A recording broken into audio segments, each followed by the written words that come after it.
Welcome to ప్రతిపక్షం. ఇది ప్రజల పక్షం. నేను మీ జర్నలిస్ట్ అనిల్. కరీంనగర్ మేయర్ పీఠం పై ఒక క్లారిటీ వచ్చేసింది. సో ఒక గంట ముందు వరకు కూడా ఏం జరుగుతుందనే విషయం పైన చాలా మందిలో ఒక డైలమా అయితే కనిపించింది. ఒక 4-5 రోజుల నుండి కూడా కరీంనగర్ మేయర్ పీఠం పైన బీజేపీ కాదు, అటు కాంగ్రెస్ కూర్చుంటుంది.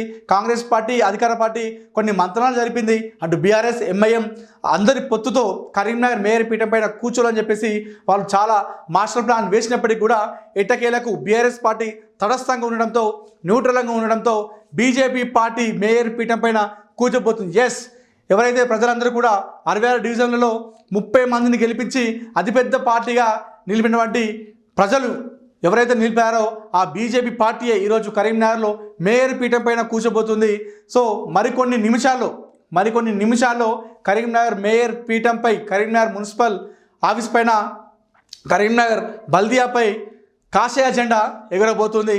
అయితే ఇంతకీ బీజేపీ పార్టీలో, కరీంనగర్ బీజేపీ పార్టీలో 30 మంది కార్పొరేటర్ గెలిచారు. ఇంతకీ ఆ 30 మందిలో ఎవరు మేయర్ పీఠం పైన కూర్చుంటున్నారు, ఎవరు డిప్యూటీ మేయర్గా కూర్చోబోతున్నారు అనే దానిపైన చాలామంది అయితే ఒక ప్రశ్నార్థకం అయితే కనిపిస్తూ ఉంది. ఎందుకంటే ఇప్పుడున్నటువంటి 30 మందిలో, బీజేపీ పార్టీలో గెలిచినటువంటి 30 మందిలో చాలామంది కూడా సీనియర్ కార్యకర్తలు ఉన్నారు, సీనియర్ నాయకులు ఉన్నారు. వీరిలో మరి మేయర్ పీఠం ఎవరికి ఇస్తారు, ప్రథమ పౌరుడిని పైన ఎవరిపైన భరోసా ఉంది ఆ బండి సంజయ్కి, ఆ పార్టీ గాని చెప్పేసి చాలా మందిలో కనిపిస్తూ ఉంది. అయితే ముందుగా నిన్నటి నుండి కూడా కరీంనగర్ మేయర్ పీఠం పైన బీజేపీ కనుక కూర్చుంటే అందులో వాసల రమేష్ పేరు మనకు చాలా వినిపించింది. అదేవిధంగా గుగ్గుల రమేష్, ఈ ఇద్దరిలో ఎవరికో ఒకరికి ఈ మేయర్ పీఠం దక్కుతుందనే దానిపైన మనకు చాలా వార్తలు వచ్చినాయి. సోషల్ మీడియా అంతా కూడా మనకు చెక్కలు కొట్టింది ఆ వార్త. కానీ ఎట్టకేలకు ఎవరు ఊహించని వ్యక్తికి, ఎవరు కూడా అనుకోని వ్యక్తికి ఈరోజు కరీంనగర్ మేయర్ పీఠం దక్కింది. అంటే నిజాయితీ నిబద్ధత కలిగిన కార్యకర్తకు బీజేపీ పార్టీలో ఒక ప్రధానమైనటువంటి అవకాశం దొరుకుతుంది అన్నదానికి ఇదొక ఉదాహరణగా మనం చెప్పుకోవచ్చు. సో ఈరోజు అదే జరిగింది. కరీంనగర్ మేయర్ పీఠం పైన ఎవరు ఊహించని వ్యక్తికి ఈరోజు బండి సంజయ్ కరీంనగర్ మేయర్ పీఠం పైన కూర్చోబెట్టబోతున్నాడు. ఆయన ఎవరో కాదు, కొలగాని శ్రీనివాస్.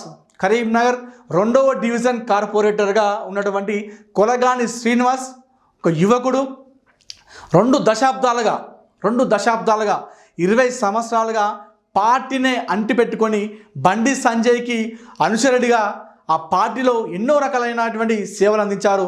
బండి సంజయ్ పార్టీలో ఉన్నప్పుడు అటు ఎమ్మెల్యేగా పోటీ చేసినా, ఎంపీగా పోటీ చేసి ఓడిపోయినప్పటికీ కూడా పార్టీని వీడకుండా బండి సంజయ్ కాషాయ జెండాను విడవకుండా ఉన్నటువంటి కొలగాని శ్రీనివాస్కే ఈరోజు కరీంనగర్ మేయర్ పీఠం పైన కూర్చోబోతున్నాడు. సో ఒక నిబద్ధత, నిజాయితీ గల ఉన్నటువంటి కార్యకర్తకు బీజేపీలో ఒక మంచి అవకాశం దొరుకుతుందనడంలో ఎలాంటి అతిశక్తి లేదని చెప్పుకోవాలి. అది మరొకసారి రుజువైంది. కరీంనగర్ మేయర్ పీఠం పైన అతి సామాన్య కార్యకర్త ఉన్నటువంటి కొలగాని శ్రీనివాస్ ఈరోజు కరీంనగర్ బల్దియా పైన మేయర్ పీఠంపై కూర్చొని మేయర్గా మరికొన్ని నిమిషాల్లో ప్రమాణ స్వీకారం చేయబోతున్నాడు. మరి ఇంతకీ డిప్యూటీ మేయర్గా ఎవరు? సరే, మేయర్గా ఇవ్వకపోయినప్పటికీ కూడా డిప్యూటీ మేయర్గా సెకండ్ పర్సన్గా మాకు ఇవ్వాలంటూ కూడా చాలామంది ఆశావాదులు తిరుగుతూ ఉన్నారు. అయినప్పటికీ మాజీ మేయర్, అతి సీనియర్ నాయకులు, 5వసారి కార్పొరేటర్గా గెలిచినటువంటి మాజీ మేయర్ సునీల్ రావు. సో గతంలో బీఆర్ఎస్ పార్టీలో ఆయన మేయర్గా విధులు నిర్వహించి ఒక సంవత్సరం కింద ఆయన పార్టీని వీడి బండి సంజయ్ ఆధ్వర్యంలో కాషాయ జెండా కప్పుకున్నాడు మేయర్ సునీల్ రావు, అప్పటి మాజీ మేయర్ సునీల్ రావు. అయితే మాజీ మేయర్ సీనియర్ నాయకుడైనటువంటి యాదగిరి సునీల్ రావుకు ఈరోజు డిప్యూటీ మేయర్గా పదవి ఇవ్వబోతున్నారు. మరికొన్ని నిమిషాల్లో డిప్యూటీ మేయర్గా మాజీ మేయర్ యాదగిరి సునీల్ రావు ప్రమాణ స్వీకారం చేయబోతూ ఉన్నాడు. ఇదంతా కూడా మరికొన్ని నిమిషాలు జరుగుతూ ఉంది. కరీంనగర్ నగర పురపాలక సంస్థ ఏతుందో ఆ మున్సిపల్ ఆఫీస్ ముందు ఆ రాజకీయం అంతా కనిపిస్తూ ఉంది. అటు భారీ ఎత్తున బీజేపీ, కాంగ్రెస్ కార్యకర్తలు అక్కడ బయట పడిగాపులు కాస్తూ ఉన్నారు. పోలీసులు అక్కడ వాళ్ళందరినీ కూడా చెదరగొడుతున్నారు. ఇప్పటికే మున్సిపల్ ఆఫీసులోకి అటు బీజేపీ కార్పొరేటర్లు, కాంగ్రెస్ కార్పొరేటర్లు వచ్చినప్పటికీ ఇప్పటికీ ఇంకా బీఆర్ఎస్ కార్పొరేటర్లు అక్కడికి చేరుకోలేదు. ఈ నేపథ్యంలో కాస్త అయితే ఒక డైలమా అయితే కనిపిస్తూ ఉంది. ఇంతకీ బీఆర్ఎస్ కార్పొరేటర్లు వస్తారా రారా అనే దానిపైన ఒక ప్రశ్నార్థకం మీద కనిపిస్తుంది. ఏది ఏమైనప్పుడు కూడా ఓవరాల్గా లైన్ క్లియర్ అయిపోయింది.